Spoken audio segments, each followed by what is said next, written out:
¿Cómo están? Buen día, seguimos aquí en Infobae TV, los voy a acompañar hasta la 1 de la tarde y vamos a empezar con una información preocupante para el 250.000 de ucranianos o descendientes que viven aquí en nuestro país.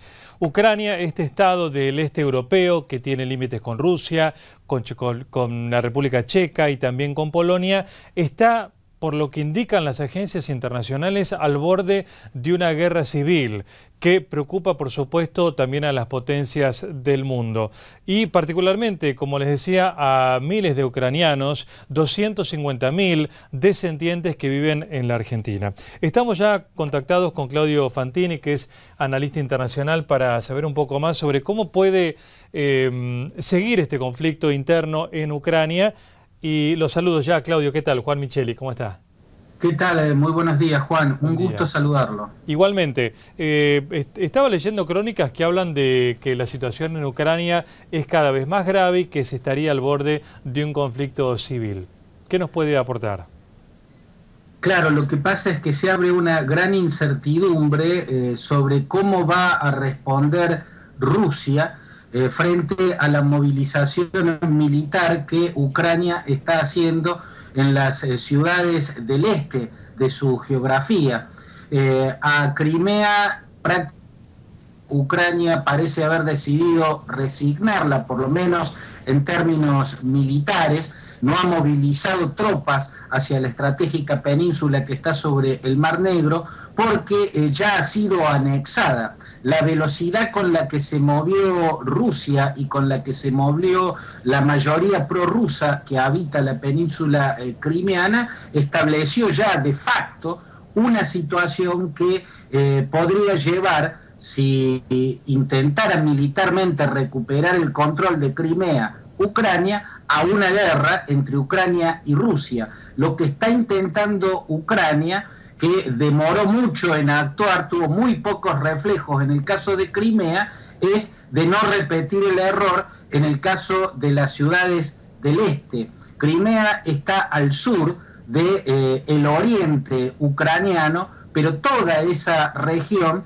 tiene mucha población ruso hablante, que descienden de rusos y hablan el idioma ruso, y que son prorrusos, ¿no? Y han empezado a levantarse desde las semanas anteriores en ciudades como Donetsk, por ejemplo, que es un importantísimo centro industrial y minero, o Kharkov, que es la segunda ciudad más grande y más importante de Ucrania, después de Kiev, que es la capital. Allí las poblaciones prorrusas intentan hacer exactamente lo mismo que hicieron los prorrusos de Crimea: ocupar los sitios gubernamentales, convocar a referéndum o plebiscitos soberanistas y proclamar la anexión de sus territorios a Rusia. Como eso todavía no ha ocurrido, Ucrania piensa que está a tiempo de recuperar el control, movilizando sus fuerzas militares.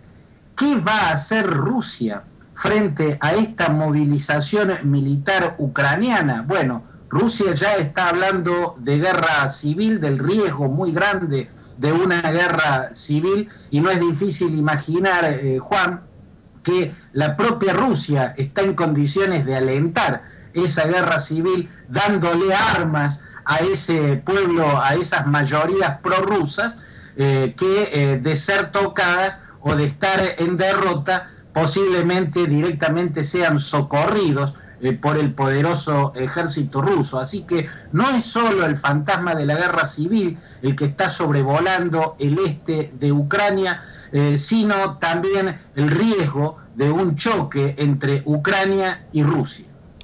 Ahora, distinto es, digamos, a lo largo de la Guerra Fría, las potencias lo que han hecho es, en territorios fuera de sus naciones, quitando la guerra de Vietnam, por supuesto, han mandado más armas que sus propias fuerzas. Es decir, de hecho, incluso en Estados Unidos hay, bueno, en el caso de Irak es cierto que también han participado con personal propio, con el ejército.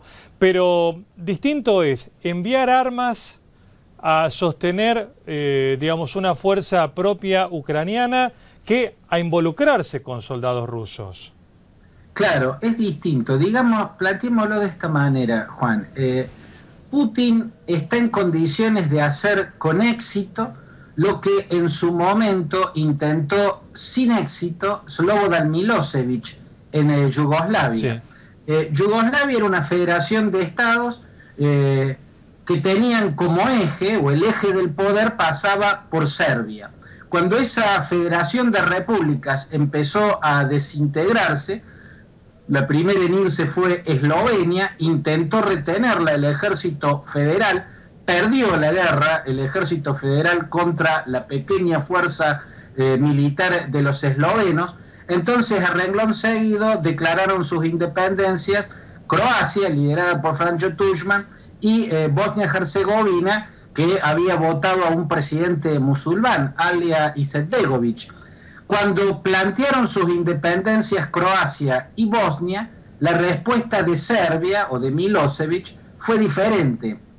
Les planteó, en resumidos términos, lo siguiente: si ustedes se quieren ir, se van, pero sus territorios donde haya población serbia pasan a ser parte de una gran Serbia. Así empezaron a abastecer militarmente a los serbios que habitan la Krajina, que es una región del sur de Croacia, y también a los serbo-bosnios, ¿no? O sea, los serbios de Bosnia-Herzegovina, liderados por Radovan Karadzic y el general Ratko Mladic. Se desató entonces un conflicto, o dos conflictos muy brutales, muy sangrientos, en los que terminó interviniendo la OTAN.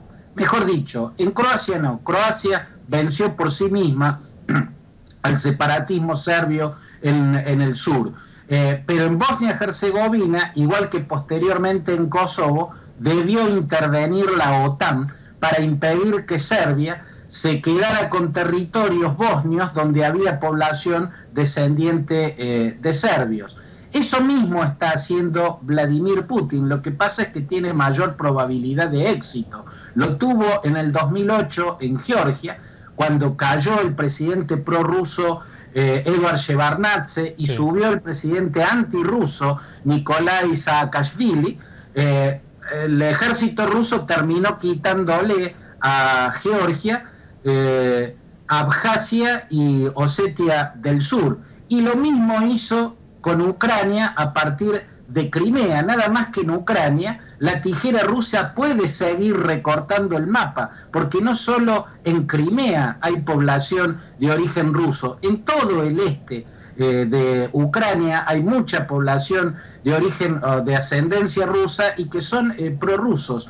Por ende, ahí Rusia puede seguir aplicando con éxito lo que en su momento Milosevic aplicó sin éxito. ¿Por qué con éxito Vladimir Putin? Bueno, porque Rusia tiene más poder militar del que tenía Serbia, y porque para la OTAN no va a ser tan fácil entrar en confrontación con Rusia como lo fue en Bosnia-Herzegovina y en Kosovo con la República de Serbia, ¿no? O sea, la posibilidad de que lo que ocurrió en Yugoslavia se repita en el escenario de la frontera ruso-ucraniana es sumamente preocupante, alarmante. Da la imagen de una posible tercera guerra mundial, o por lo menos una tercera gran guerra desangrando y destruyendo a Europa, ¿no? Por eso creo yo que en este momento hay una gran incertidumbre, una tremenda preocupación,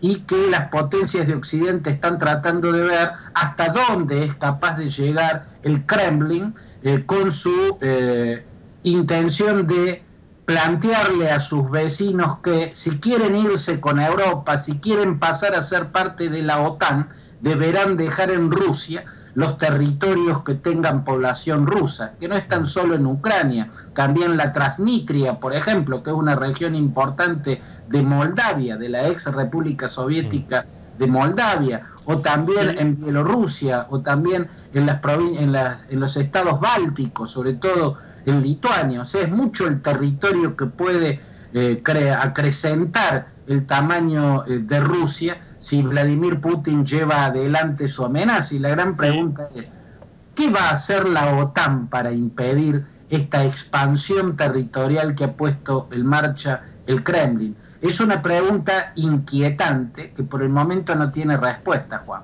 ¿Y qué rol va a cumplir China, que bueno, es la otra gran potencia mundial, que hasta el momento no se ha visto, digamos, como una participación muy activa, más expectante? ¿Seguirá igual?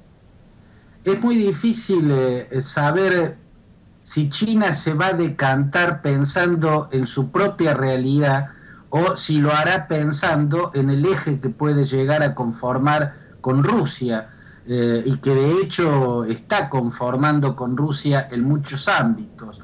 O sea, desde esta perspectiva, como eje de poder mundial, China está al lado de Rusia. El problema es que admitir la estrategia rusa de generar referéndum soberanistas que decidan en Ucrania, separar en Ucrania o en Moldavia o en otros países la separación territorial de esos países para sumarse a Rusia, por ejemplo, la deja en contradicción consigo misma. Con sus propios territorios. Claro. ¿Cierto? Y en el caso de Xinjiang. En Xinjiang lo mismo, exacto. Claro, Xinjiang en el norte, donde la población uigur está enfrentada con la etnia Han, que es la mayoritaria en China, y quiere ser independiente, quiere separarse de China. Y que ya fue reprimida. Tibetanos, ¿no es cierto? Claro.